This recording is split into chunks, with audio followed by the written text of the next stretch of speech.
अस्सलाम वालेकुम, खुश आमदीद हमारे चैनल पे। मैं हूं आपका मेज़बान नूर हसन। आज मैं आपके लिए रेसिपी लेके आया हूं, वो है पकौड़े भर के करेले।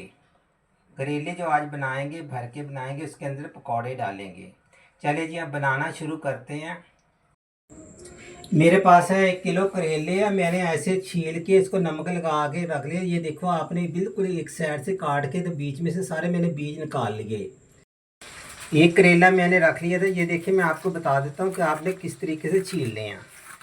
ये जो करेले का छिलका था और बीज था, इसकी भी हमने भुजिया बना ली। बहुत मज़ेदार भुजिया बनती है। आपने बीज जो है ना पीस लेने हैं, मोटे मोटे पीस लिया करें। तो बस इतना आपने करेला छीलना, ज़्यादा नहीं छीलना। अगर ज़्यादा हम छीलेंगे तो पीछे कुछ भी नहीं बचेगा। ऐसे करके आपने एक साइड से यूँ ऐसे काट लेना। आप चम्मच की मदद से आपने क्या करना, या इसी की मदद से आपने दोबारा इसको खाली इस यहाँ से आपने इसको दबा के रखना है। इसे ये फटेगा नहीं। ऐसे करके आपने तमाम इसमें से निकाल देने हैं। आपने इससे अच्छे तरीके से अंदर तक साफ़ कर लेना। ये देखिए, मैंने कैसे साफ़ कर लिया। अंदर से सारे बीज और इसका सब कुछ निकाल दिया। अब इसको हमने नमक लगा के आप इसको छोड़ दिया करें। हल्का सा नमक लगा के घंटा 2 घंटे पड़े रहने थे। फिर इसको धो के आपने फ्राई कर लेना। जो भी इसके अंदर आप मसाला भरना चाहे आप भर सकते हैं। मैंने प्याज लेकर 1 पाव प्याज मैंने चॉप करके रख लिया। ये देखिए, ऐसे चॉप होना चाहिए। 4 टेबल स्पून है मेरे पास बेसन। 1 टेबल स्पून है मेरे पास लाल मिर्चें कुटी हुई। आधा टी स्पून है मेरे पास नमक। ये मैंने घी जो है ना चूल्हा जला दिया, गर्म होने के लिए रख दिया। उतनी देर में हम अपना ना मिक्स कर लेते हैं जो हमने करेले के अंदर पकौड़े बना के भरने हैं। कि सबसे पहले आपने प्याज शामिल कर लेना। प्याज इसमें आपने खूब सारा डालना। 4 टेबल स्पून मैं डाल रहा हूँ इसके अंदर बेसन। बेसन आपने इतना ज़्यादा नहीं इस्तेमाल करना, प्याज इसमें ज़्यादा जाएगा। अब ये कुटी हुई मिर्च 1 टेबल स्पून भर के लेना आपने। नमक है 1 टीस्पून मेरे पास, ये आपने डाल देना। आपने थोड़ा थोड़ा पानी शामिल करते जाना, तो इसको मिक्स कर लेना। अच्छे तरीके से मिक्स करना। इसमें आपने नमक कम रखना, क्योंकि हमने करेले जो है ना नमक लगा कर धो रख दिए थे, फिर उसको हमने धो लिया। ये आपने अच्छी तरह मिक्स करना है इसको। इसमें आपने प्याज ज़्यादा डालना, बेसन कम डालना। ये लीजिए। अच्छा, ये हो गया हमारा जो मिक्स है। अब मैं घी के अंदर इनको शामिल कर रहा हूँ। आपने हल्की आंच पे इसको फ्राई करना, जो अंदर तक ये गल जाएंगे। ये देखिए, मैंने अंदर से सब बीज निकाल दिए, गूदा निकाल दिया इसका।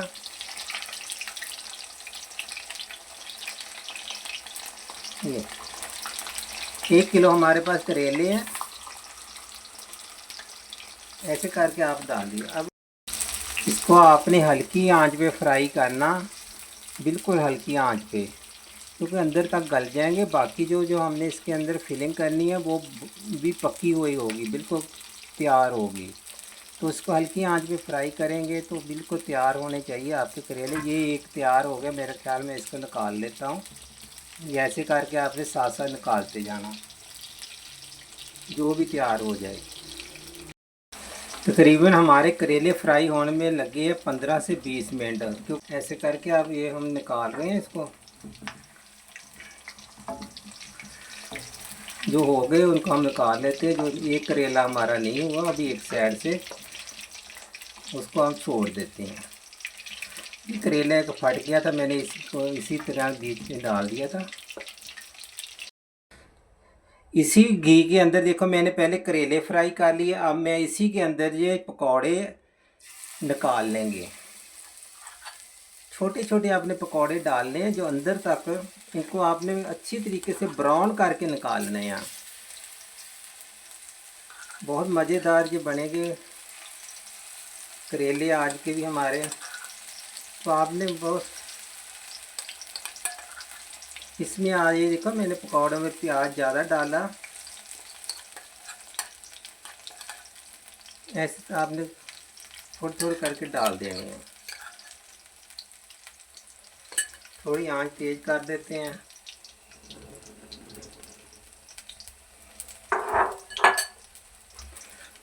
बहुत सारे तरीक़ों से करेले बनते हैं, मुख्तलिफ़ तरीक़ों से बनते हैं। मैंने भी आपको बहुत सारे तरीक़ों, कम से कम 4-5 तरीके आपको मैंने ये इस रेसिपी बना के दिखा दी है। यकीन करें ये करेले भी अगर आप बनाएंगे आप कीमा गोश्त को भूल जाएंगे। दूसरी बात है कि कभी भी मुर्गी में तो करेले डालने नहीं चाहिए, ना मुर्गी के कीमे में, ना मुर्गी का कीमे से करेले भरने चाहिए। उससे क्या होगा, बल्कि आपकी मुर्गी भी ख़राब हो जाएगी, वो मज़ा नहीं आता। अगर ये आप ऐसे बनाएंगे ना इंशाअल्लाह ताला, मैं आपको पूरे यकीन से कहता हूँ इंशाअल्लाह आप ये कीमे वाले भूल जाएंगे ये करेले खाकर। इसलिए मैंने बहुत सारे आपको हमेशा मुख्तलिफ सी रेसिपियाँ बताता हूँ। ये नहीं कि कीमा और गोश्त में बनते हैं, बहुत मुख्तलिफ तरीके से बनते हैं करेले। आपने इसको अच्छी तरीके से, अब मैं इसको कल्टी कर रहा हूँ, आपने भी ऐसे सुर्ख करके निकालने हैं, कच्चे नहीं रहने चाहिए, क्योंकि हमारे करेले भी फ्राई हुए हुए हैं। इसको हमने सिर्फ 3-4 मिनट के लिए स्टीम देना। ये पकौड़े हो गए हमारे तैयार। हम एक दफ़ा चूल्हा बंद कर देंगे। बहुत अच्छे तरीके से आपने इसको निकाल लेना वहाँ। यही तेल जो ना हम इस्तेमाल करेंगे जब इसको हमने स्टीम करने हैं। ये भी पकौड़े मैंने निकाले, आपने ऐसे छोटे छोटे करके तोड़ लेने। ये ऐसे आपने छोटे छोटे कर लेने, बहुत गर्म है इसलिए ऐसे तोड़ लेने हैं। अब हम करेलों को भरेंगे। ये देखें, ऐसे आपने यहाँ से पकड़ लेना है ऐसे, और आपने जो पकौड़े तले हैं आपने अच्छे तरीके से ऐसे घूट के पकड़ेंगे ऐसे, तो ये करेले ना ऊपर से फटेंगे नहीं। ऐसे आपने डालते जाना और अच्छे तरीके से इसको उंगली के साथ आगे तक पीछे तक कर देना। ये देखिए ऐसे मैंने तमाम के तमाम करेले ऐसे भर लूँगा। भरने के बाद हम बताते हैं आपको। ये 3 टेबल स्पून है मेरे पास घी, जिसमें हमने पकौड़े निकाले हैं और ये फ्राई किए ना करेले, यही आपने इस्तेमाल करना माँ। ये मैं 2 टमाटर डाल रहा हूँ नीचे ऐसे करके। हमने इनको करना स्टीम सिर्फ 5-6 मिनट के लिए। करेले भी तैयार है, उसमें जो भी हमने फिलिंग की है वो भी बिल्कुल तैयार है।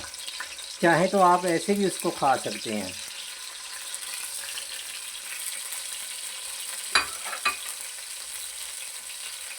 अब ये आपने एक एक करके ऊपर रख देना।